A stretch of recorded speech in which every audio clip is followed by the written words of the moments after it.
5 aprel 2026-cı ildir və həftənin bazar günü dəyərli izləyicilər, Xocalı qatili Zori Balayan cəhənnəmə vasil oldu. Öldü demədim, vəfat etdi demədim, çünki ona yaraşan ən gözəl ifadə budur. Cəhənnəmə vasil oldu.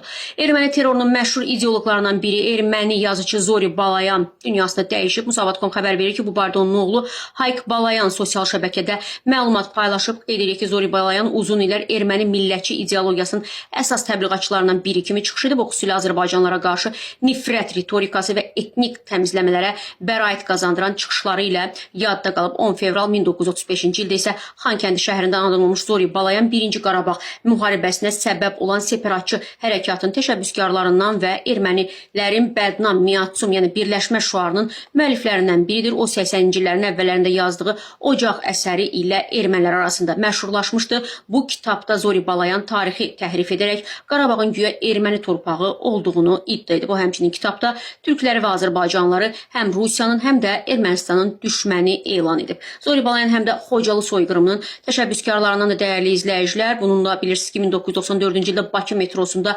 törədilmiş qanlı terrorun sifarişçisi kimi də tanınır və bununla əlaqədar Zori Balayana Azərbaycanda cinayət işi açılmışdı. 2005-ci ilin may ayında Zori Balayan Interpol tərəfindən İtaliyada beynəlxalq axtarışda olan şəxs kimi saxlanılmış, polis məntəqəsində 4 saat saxlanıldıqdan sonra isə sərbəst buraxılmışdı.